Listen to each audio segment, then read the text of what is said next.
Terima kasih teman-teman media yang saya hormati.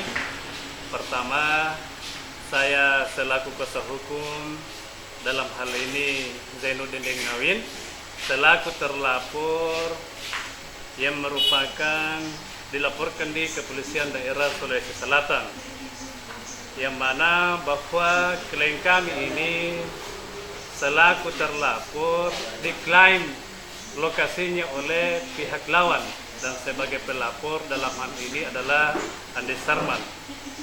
Kemudian dapat kami sampaikan bahwa klien kami ini merupakan orang yang telah menguasai objek lokasi secara fisik yang sejak dahulu turun-temurun kepada anaknya hingga beralih kepada ahli waris yang ada sekarang ini.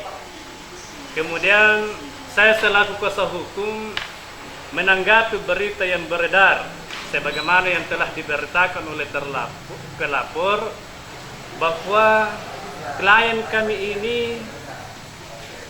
telah di-backing oleh pejabat kepolisian, yang mana pejabat tersebut mengintervensi jalannya proses perkara di kepolisian.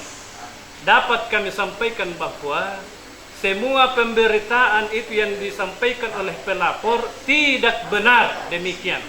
Kenapa? Karena seandainya perkara tersebut diintervensi oleh pejabat kepolisian ataupun di-backing ini klien kami, tentu proses laporan polisi yang dibuat oleh pelapor stagnan, tidak ditingkatkan menjadi sidik atau penyidikan.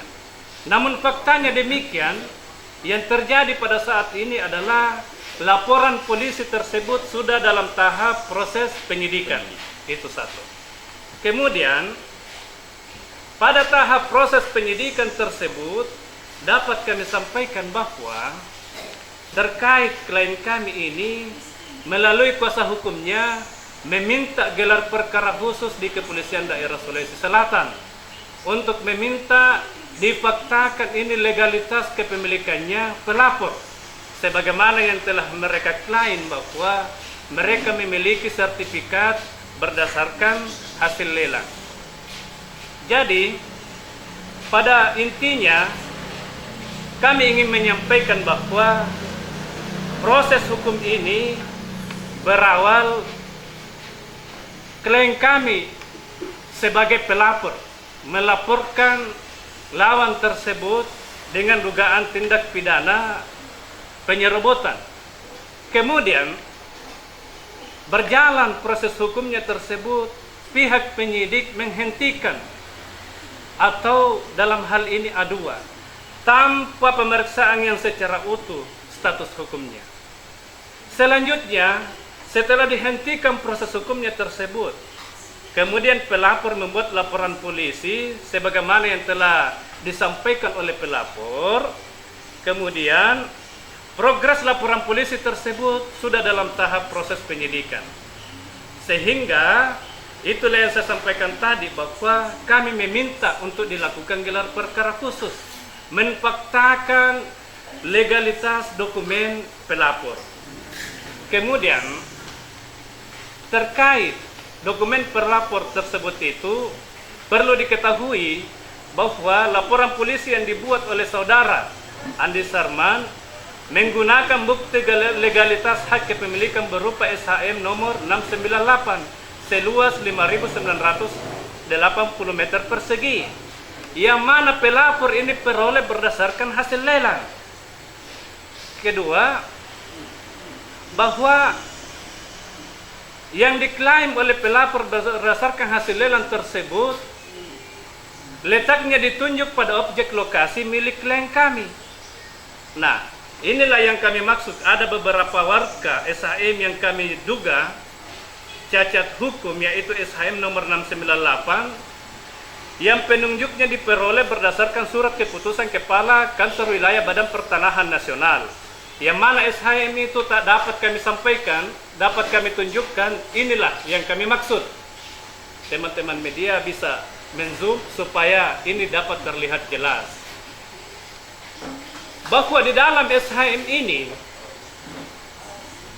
pada saat dilakukan gelar perkara khusus, kami meminta untuk difaktakan warkanya ini SHM, dan bahkan bahwa legalitas tersebut ini beberapa yang kami duga cacat hukum sebidang pada poin hal lain dapat di zoom ini nomor 698.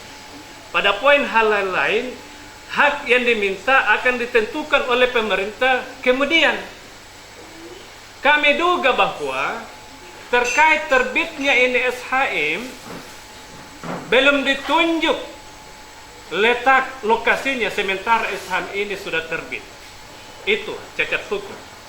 Nah, kemudian terjadi pembaruan SHM dengan SHM yang baru. Dulu SHM 698 ini model gambarnya berbentuk persegi 4. Ini dapat di zoom. Persegi 4. Kemudian setelah terjadi pembaruan dengan SHM nomor yang terbaru, ini modelnya seperti ini, dan ini dapat dicek di sentuhan aku. Ini Pak. Nah, pertanyaannya di sini adalah apakah letak objek lokasi SHM itu tersebut semerta-merta dapat dirubah? Menurut hemat kami itu tidak bisa, tidak boleh, karena cacat hukum. SHM terbit itu tentu berdasarkan data yuridis, data fisik, objek lokasi. Kemudian SHM terbit. Sementara setelah terbitnya SHM yang terbaru, itu berubah bentuk gambarnya. Nah, dalam tahap proses penyelidikan, yang mana pihak penyidik berdalil melakukan pengembalian batas bersama dengan pihak BPN, dalilnya seperti itu, pengembalian batas. Turun tim Inafis, ini dapat di zoom ini. Turun tim Inafis pada objek lokasi milik klien kami. Di sini tarik-tarik meter. Nah, terkait korelasinya, ada apa ini tim Inafis turun tarik-tarik meter? Padahal ini objek lokasi yang sementara berproses di kepolisian, tentu kewenangannya penyidik untuk seutuhnya memproses ini perkara. Terkait perihal itu, dengan turunnya tim Inafis, kami selaku kuasa hukum dari terlapor melakukan upaya hukum dengan melaporkan pihak penyidik dan pihak oknum-oknum kepolisian tersebut kepada Propam Polri, dan itu proses hukumnya sementara berjalan sekarang. Selanjutnya, inilah yang saya katakan tadi bahwa terkait perubahan SHM yang terdahulu, setelah turunnya pihak penyidik ini, kemudian terbit SHM baru. Terbit SHM baru. Sehingga di situ keberatannya klien kami, ini ada apa? Siapa sebenarnya mafia? Siapa sebenarnya oknum-oknum mafia? Apakah semerta-merta dapat dirubah SHM tersebut? Satu. Kedua, apakah terkait perolehan objek lokasi yang dimiliki oleh saudara pelapor benar demikian faktanya? Itulah yang selama ini kami minta kepada penyidik untuk difaktakan terkait laporan polisi tersebut. Oleh karena itu, seiring dengan berjalannya proses laporan kepolisian, setelah kami melakukan upaya hukum gelar perkara khusus, sehingga di sini kami juga mendampingi klien kami membuat laporan polisi di kepolisian daerah Sulawesi Selatan dengan melaporkan dugaan tindak pidana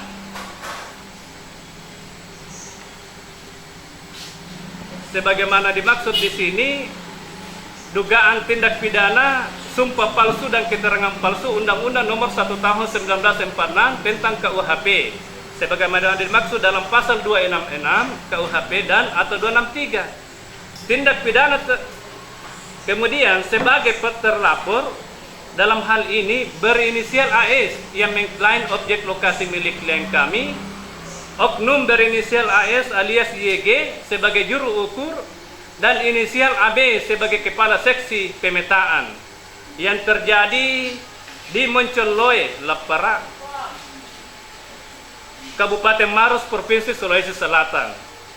Bahwa kami di sini ingin pertegas, kami sangat menduga bahwa oknum yang berinisial AS alias YG sebagai juru ukur dan inisial AB sebagai kepala seksi pemetaan diduga terindikasi menerima suap sehingga melakukan kegiatan pengukuran dan pemetaan dengan dalil melakukan pengembalian batas pada objek lokasi milik klien kami. Namun faktanya setelah oknum turun pada lokasi milik klien kami telah terbit SHM baru, yaitu nomor SHM 6060 atas nama Andi Sarman. Sementara diketahui perkara tersebut berdasarkan laporan polisi yang dibuat oleh pelapor tertanggal 3 Juli 2024 masih dalam tahap proses di Kepolisian Daerah Sulawesi Selatan dan belum memperoleh kepastian hukum. Sementara SHM ini terbit dalam proses berperkara. Berdasarkan data-data, fakta-fakta hukum yang kami ungkap dan tanggapan berita yang beredar, dapat saya sampaikan bahwa aparat kepolisian, terlebih lagi kami masyarakat biasa dan di kalangan orang yang tidak mampu, yang sejak dahulu orang tuanya menguasai objek lokasi hingga turun ke ahli waris yang sekarang dalam hari ini saudara Dengawin, kemudian klien kami diisukan di backing oleh pejabat Propam Polda Sulsel. Faktanya proses hukumnya klien kami sudah dalam tahap penyidikan, Pak. Sampai kami melalui kuasa hukumnya melakukan permohonan gelar perkara khusus untuk meminta difaktakan legalitas kepemilikan pelapor, dalam hal ini saudara Andi Sarman. Dan kepada siapa lagi klien kami mengadukan kalau bukan kepada Propam? Kenapa? Karena di sini ada indikasi oknum-oknum aparat yang justru membackingi pelapor. Faktanya semua ada dokumentasinya dan dapat kami faktakan itu semua. Oleh karena itu, terkait berita yang beredar, kami sangat berharap kepada teman-teman media, tolong dikonfirmasi ke semua para pihak agar berita itu dapat jelas dan terang, faktanya juga terungkap. Dengan tujuannya kami di sini Komprensiper adalah untuk memberikan klarifikasi supaya ini berita tidak simpang siur. Terima kasih.